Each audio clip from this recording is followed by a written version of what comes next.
I still remember the moment it happened, as clearly as if it had been burned into my skin. We were sitting together at the long oak dining table, the one polished to a shine so bright that the chandelier's light scattered across it like broken glass. The smell of roasted chicken and rosemary still lingered in the air. But for me, that entire evening is forever remembered for something else. A sentence, a question, a betrayal that split my heart open. It came without warning, and for a second, I thought I had misheard. My fork had been halfway to my mouth, and I froze, staring down at the plate as though the food itself might give me answers.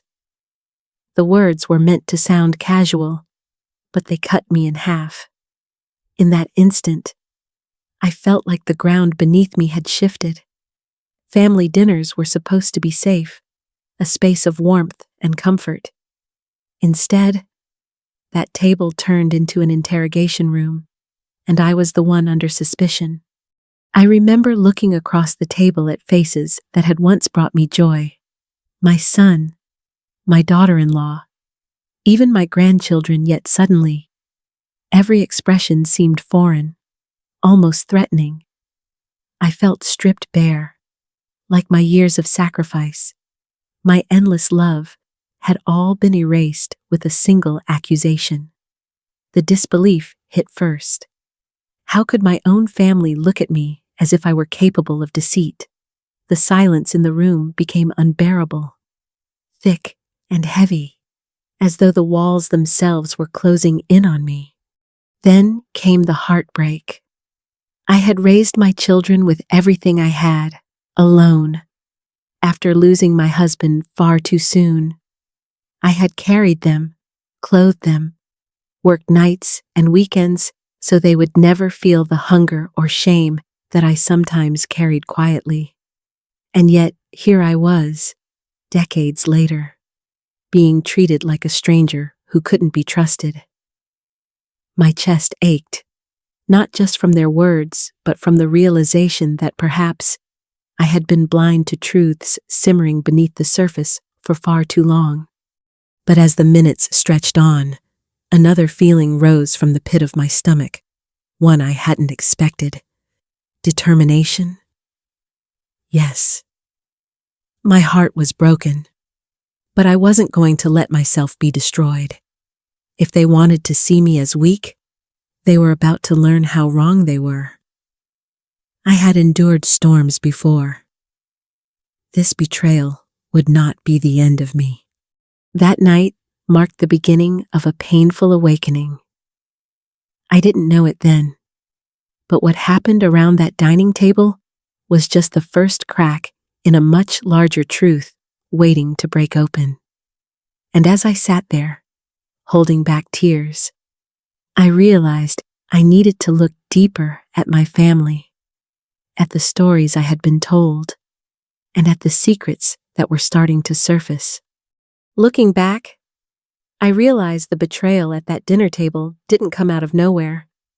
It had been building for years, woven quietly into the fabric of my family life. At the time, I tried to dismiss the small slights, the whispered remarks, the moments when I was left standing on the sidelines of my own family. But now, those memories return with sharper edges, like clues I should have paid attention to sooner. I spent most of my life pouring myself into my children. After my husband passed, I worked 2 jobs to keep us afloat. There were nights I fell asleep at the kitchen table with papers still spread out, and mornings when I woke before dawn to pack lunches or sew torn clothes. My reward wasn't money or recognition. It was knowing my children had food, shelter, and a chance at a better future. I told myself that was enough. And yet, as the years passed, I began to notice how easily those sacrifices faded in their eyes. Holidays were the hardest. I'd spend hours baking pies or preparing casseroles, only to find my efforts pushed aside in favor of store-bought dishes brought in at the last minute. I would sit in the corner, listening as conversations flowed around me, rarely directed at me, as if I were part of the furniture. When gifts were exchanged, mine were polite but distant, the kind that carried no real thought or love behind them. I brushed it off, telling myself not to expect too much. But even in my attempts to excuse it, something gnawed at me. There were times I noticed odd behaviors I couldn't quite explain. Small things at first, an account statement arriving late, a bill that didn't look right, a strange defensiveness when I asked about family finances. I remember one holiday season when a donation receipt arrived addressed to me, for an amount I couldn't possibly have given. I thought it was a clerical error and ignored it, but the unease lingered. More than once. I caught subtle exchanges of glances between my son and his wife, as if conversations were happening behind my back. I told myself it was paranoia, that families have secrets of their own, that not everything was meant for me to know. But with each passing year, the feeling grew stronger. It wasn't just that I was being overlooked, it was that I was being deliberately kept in the dark.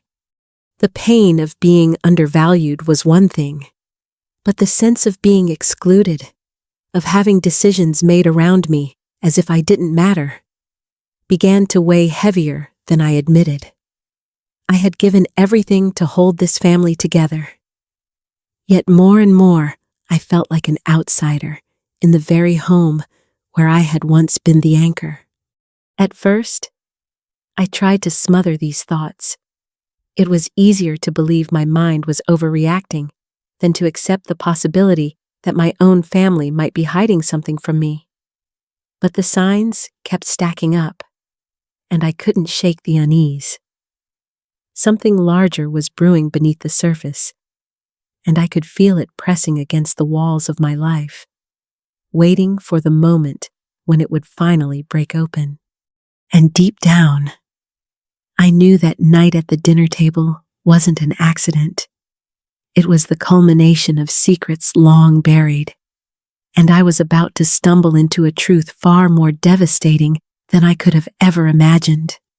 After that dinner, I couldn't sleep. I would lie awake staring at the ceiling, my mind racing with questions I couldn't silence. I told myself I was imagining things, that I was just an old woman letting fear and sadness distort reality. But in the silence of the night, the doubt pressed harder. Something was wrong, and I needed to know what it was. One evening, I decided to start with my own records. I pulled out the worn metal box where I kept important papers, bank statements, pension notices, tax returns. I spread them across the kitchen table and went through them one by one. At first, everything looked normal, modest numbers that reflected a modest life.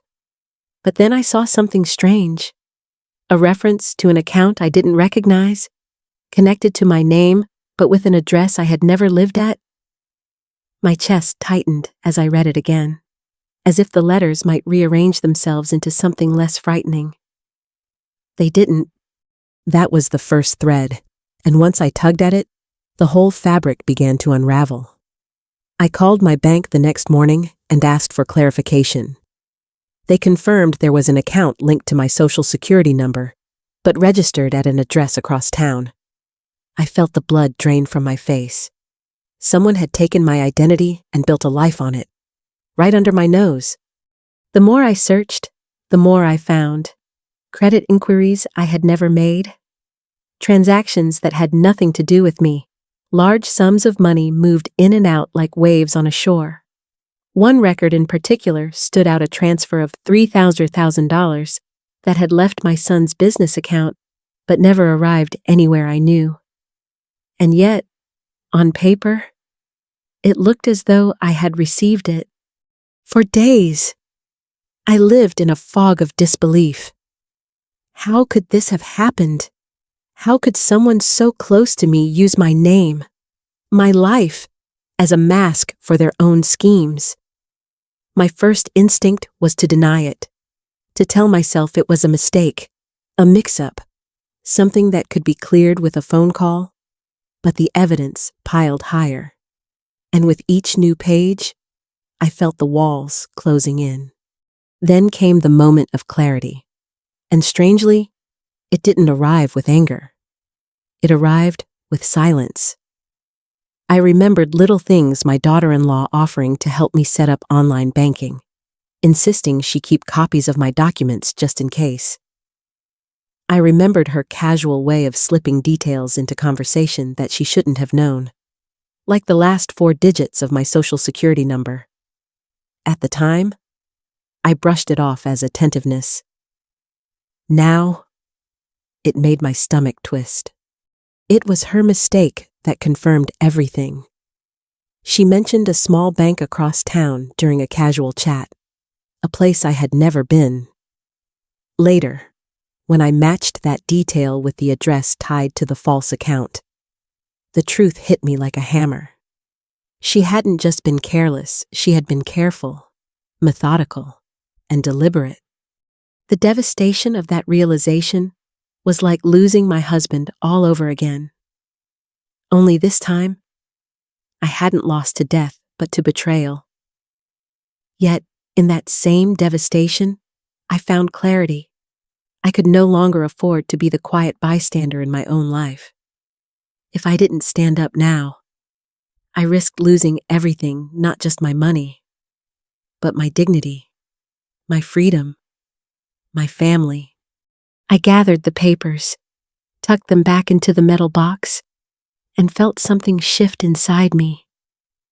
The truth was bigger than I had imagined, and it was only just beginning to reveal itself. Whatever storm was coming, I knew I had to prepare for it. The confrontation was no longer a choice. It was inevitable. Once I knew the truth, I couldn't unsee it. Every family gathering afterward felt like a performance, a stage where we all played roles we no longer believed in. My daughter-in-law's smile was too polished, her laughter too sharp around the edges. My son's eyes carried shadows I had missed before, as if he was carrying a burden too heavy to admit. Even my grandchildren noticed the tension, though they didn't have the words for it. I began to prepare in silence. At night, I sat at my kitchen table with stacks of papers spread before me, highlighting dates, circling numbers, writing notes in the margins. Each discovery was like another stone added to the weight in my chest, but it also fueled me. I wasn't just protecting myself anymore, I was fighting for the truth. I started reaching out quietly. 2. I spoke with a trusted friend who had once worked in banking, showing her the documents. She confirmed what I already feared: the movements of money weren't accidents or simple mistakes. They were deliberate, layers of transfers designed to hide the trail. She looked at me with pity, but also with respect, reminding me that I wasn't crazy for seeing what I saw. The more I gathered, the more I noticed how my daughter-in-law's composure began to crack. She fidgeted with her jewelry more often, checked her phone repeatedly when no one was looking, and avoided eye contact with me altogether. Once, when I mentioned the bank in town casually, her glass slipped in her hand, spilling wine across the table. She tried to laugh it off, but I saw the panic flicker in her eyes. That slip told me everything I needed to know. I was getting close to the heart of her scheme.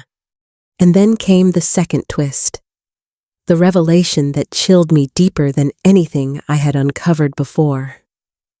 The fraud wasn't limited to my identity.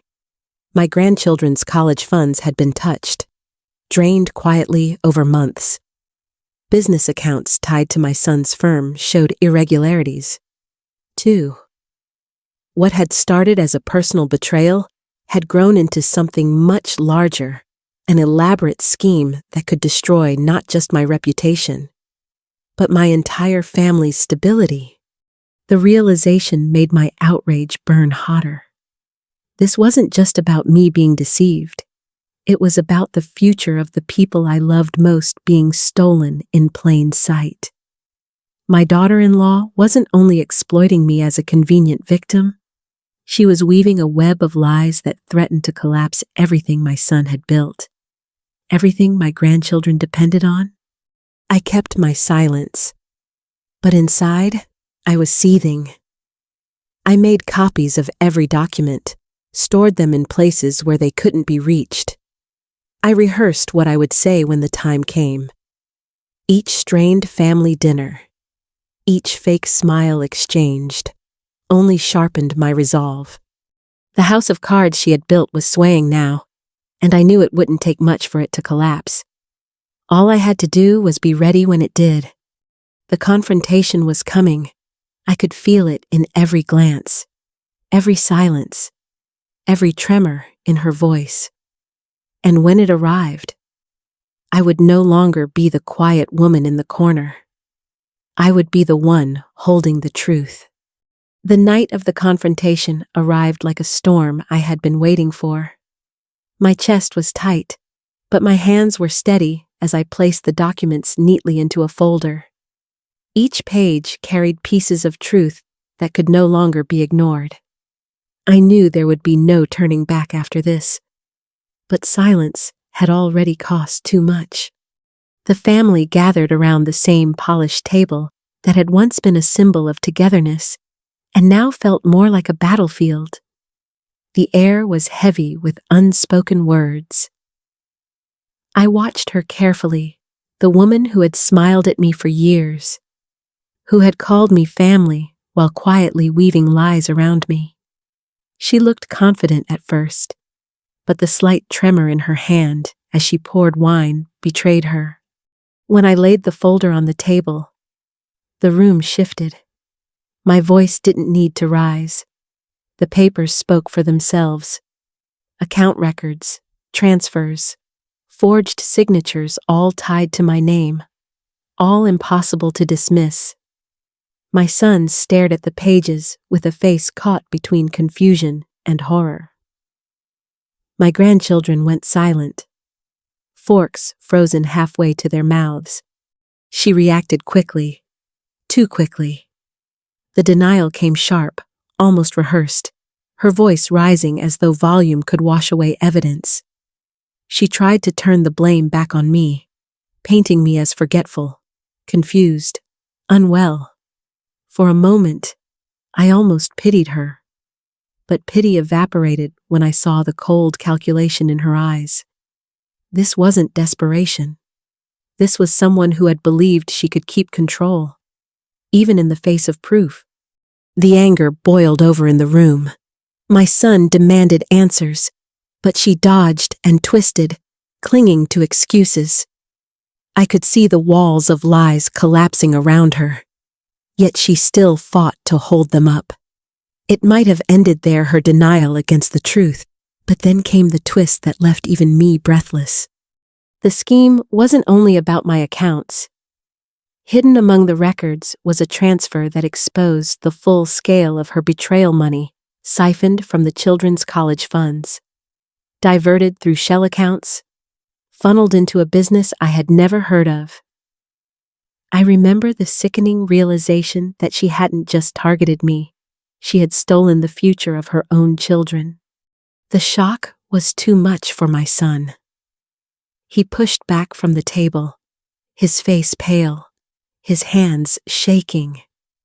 For years he had trusted her to handle details, to keep their home in order, to care for the children's future. And here was the proof that she had been dismantling everything behind his back. Her mask cracked then. The polished, perfect exterior she wore so well crumbled, replaced by something raw and furious. She screamed about loyalty, about doing it for the family, about investments that would have tripled if only she had been given more time. The words rang hollow. Every justification was just another knife twisted deeper. The children sat frozen, their eyes wide, trying to make sense of a mother unraveling before them. My heart broke for them, but I couldn't shield them from this. They deserved to see the truth, no matter how painful. The room erupted into chaos, anger, tears, accusations flying like shards of glass. But in the middle of it all, I felt strangely calm. I had spent weeks drowning in disbelief and fear, but in that moment, I knew I had done what I needed to do. The truth was out. Masks had fallen. There was no hiding anymore. As she was confronted with undeniable evidence and her web of lies collapsed, I realized the betrayal was deeper than I had imagined. This wasn't only about stolen money. It was about the destruction of trust, the poisoning of a family from within. The damage was done, but the reckoning had only just begun. What came next would change all of us forever. The days after the confrontation felt heavy, as if the walls of our lives were still vibrating from the impact. Nothing looked the same, not even the familiar rooms of my son's house. The truth had cracked through every corner, leaving behind a silence too sharp to ignore. The fallout came quickly. Within days, investigators confirmed what my documents had already shown. Accounts frozen, transactions traced, fraud exposed in black and white. The woman who had smiled so perfectly at family dinners now stood at the center of official reports. Her actions laid bare for all to see. It wasn't just me she had tried to destroy, it was her husband, her children, and the family she claimed to protect. Watching her face accountability was bittersweet. On one hand, I felt a quiet satisfaction knowing that justice was finally catching up with her lies. On the other, my heart ached for my son and grandchildren. They had lost more than money. They had lost trust, stability, and the image of a family they thought was whole. But in that darkness, something surprising happened. My son began to look at me differently, not as a burden or a shadow in the background, but as the anchor holding steady when everything else had collapsed. The children, too, leaned on me in ways they never had before. They asked questions, not about money, but about resilience, about how someone can keep going when life seems determined to break them. I told them the truth that strength doesn't come from never being hurt. It comes from standing back up after betrayal, from choosing honesty when lies might feel easier, from believing in your worth even when others try to erase it. They listened quietly, their young faces marked with the kind of seriousness that comes only from pain. I knew they would carry those lessons forward into their lives. For myself, I reclaimed something I hadn't realized I'd lost: dignity. For years, I had been the quiet one at the table, overlooked and underestimated. Now, I stood not as a victim, but as a survivor, the moral center of a family that needed rebuilding. The family was broken, yes, but broken things can be mended if the pieces are gathered with care. And as I looked at my grandchildren, eyes wide with both grief and determination, I knew that part of my purpose was to guide them through the healing. The worst had passed, but the story wasn't over. There was still reflection to come, still lessons to share, not just for my family, but for anyone who has felt the sting of betrayal and wondered if they had the strength to rise again. When I look back on everything that happened, what stands out to me isn't just the betrayal, it's the reminder that love without accountability isn't real love at all. Family is not a free pass for cruelty or deceit. If anything, family should be where honesty matters most. For years, I believed my role was to stay quiet, to keep peace no matter the cost. I thought that silence was strength, but I've learned that true strength is speaking when your voice shakes, standing tall when others expect you to bow, and refusing to carry blame for sins that were never yours. I was underestimated, treated as fragile, someone easy to dismiss, and yet, when the storm came, I discovered I was stronger than I ever imagined. That's the lesson I hope my grandchildren will carry forward, that dignity is worth protecting, that truth will always outlive lies, and that resilience is something no one can steal from you. Now, as I sit in my small but peaceful home, I feel something I haven't felt in a long time: calm. The kind of calm that comes when you've walked through fire and realized you didn't burn, you forged. The pieces of my family may still be mending, but I know the foundation is stronger now because it's built on truth. If you've ever been underestimated or betrayed, I want you to know you are not powerless. Your story, your strength, matters more than you realize, and I'd love to hear your thoughts. Share your own experience in the comments. Let others know they aren't alone. If this story touched you, please like, subscribe, and join me again.